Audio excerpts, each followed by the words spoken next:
Oh, Deadpool, what a game, man, what a game. I don't know where to begin. I can't even pretend I haven't played the game yet like I usually do in the intro. It's so bizarre. I'm speechless, I'm scarred, and the strangest part is, I want more. For those of you who are unfamiliar with Marvel Comics, Deadpool is an anti-hero best known for his regenerative health and assassin-like fighting attire. Truth be told, I knew little about Deadpool before this game, so I want you to keep something in mind while watching this review. It's my job to judge video games, not how well a video game represents a character. If this game is a terrible representation of Deadpool and I appear to be oblivious of that fact, it's because I am, and that's okay.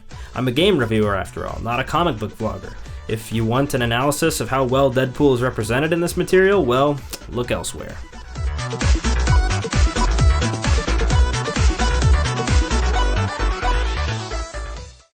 I can't begin to describe how bizarre Deadpool is, and I'm talking about the character and the game. Since this is a game review, let's focus on the latter.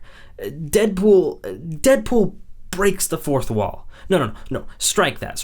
Deadpool has no fourth wall. It didn't start with one, it didn't develop one, and it didn't end with one. There was never a fourth wall.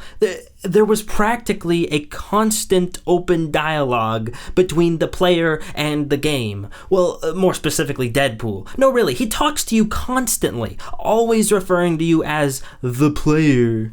In fact, just to give you an idea of what this shit is like, let me show you the opening premise of this game, okay? Deadpool, it's Peter Della Penna from High Moon Studios. You know, the guy you kept calling dickhead when you cornered me in the parking lot the other night? Anyway, looked over your proposal. Not gonna pretend I understand any of it, but the answer is no. We're gonna pass on your big game idea. What? He said no? That was our chance to be in our own video game.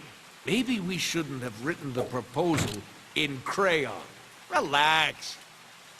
You know he's gonna call back.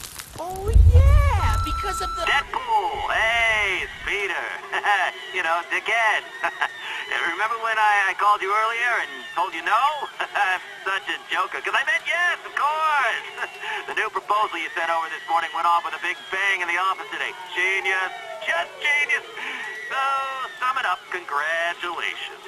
Let's make a video game. See? Once again, our explosive personality wins the day. High five! No high fives, we're voices in our head. I've got my top designers banging away on a script right now. As soon as it's ready, we'll send it right over. Script? There, you see that? This is not a game about Deadpool going on an epic journey. This is a game about Deadpool making a game. No, seriously, he constantly refers to the script. There's never any chance of failure, and on top of that, the game developers themselves are characters. Deadpool keeps alluding to them or talking to them about the game's budget, and so on. In fact, there are several occasions where the game becomes self-aware and turns into a different genre. Side-scroller, first-person shooter, top-down. For fuck's sake, there are so many damn references, it's not even funny. Hello? Peter! Hey, I was just running around my game, and all of a sudden I noticed that some shit was fucked up. What's up with that? I warned you about the budget, Deadpool. You literally blew all the money. Budget? What the hell, man? Yes, you do realize all games have budgets. Peter, sweetheart, Bubula, let me remind you that my website got 15 million hits the weekend we announced. 1,000,001? 1,000,002? Cough it up. But you know what? I like it. From what I can tell, this is exactly the kind of zany game you'd expect from Deadpool. It's quirky, it's bizarre, and hell, it's hilarious. The first time I played the game, I had a friend over and we were in stitches by the end of level 1. If the game's representation of Deadpool is true to the comics, I think fans will really enjoy the experience. The hijinks are fun, the humor doesn't feel forced, and by God does Deadpool look like a badass 100% of the time. Nope. Nope.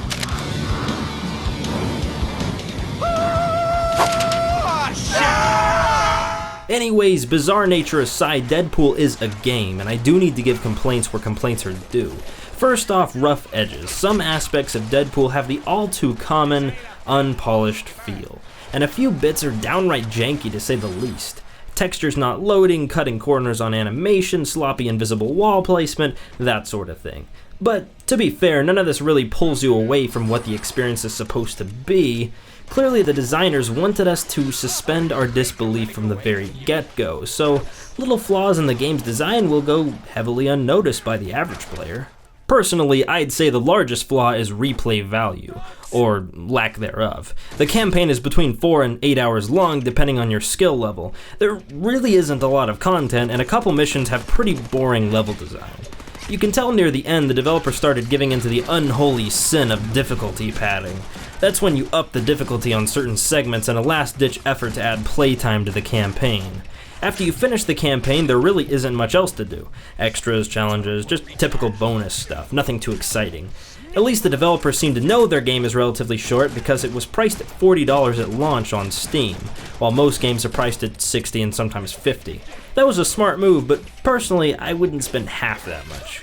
With that said, there are still tons of things I love about Deadpool. First of all, the combat system is intensely satisfying. As you'd expect from the hack and slash genre, X and Y are your light and heavy attacks, A is jump, and B is evade. Disclaimer, these are clearly the controls for the Xbox version of the game. If you happen to play the PC or PlayStation 3 version, you can either A, not leave me a comment telling me how superior your copy is, or B, go fuck yourself. Thank you, that is all. Unlike most hack and slash games, however, Deadpool has guns. That's right, and they are fun. The targeting system is a little wonky, but overall I actually found myself using the guns more often than the regular combat system, especially after you make a few upgrades. Oh man, do they pack a punch. Another positive is Deadpool's pretty diverse play experience. Although a couple missions seem repetitive, the game as a whole is by and large pretty hectic. New and intriguing things are always happening, whether it be with the plot, the mechanics, or the level design. From start to finish, there is rarely a dull moment in Deadpool, which is always a major positive in my book. Truth be told, you won't learn much about the Deadpool character aside from he's freaking awesome, and the journey you're taken on will be a constant joyride of radically outrageous proportions. But I still like the game. It knew what it was going for and it stuck with it. It never half-assed the zany factor, it never stopped for a moment of tragedy, and it never attempted to take itself seriously.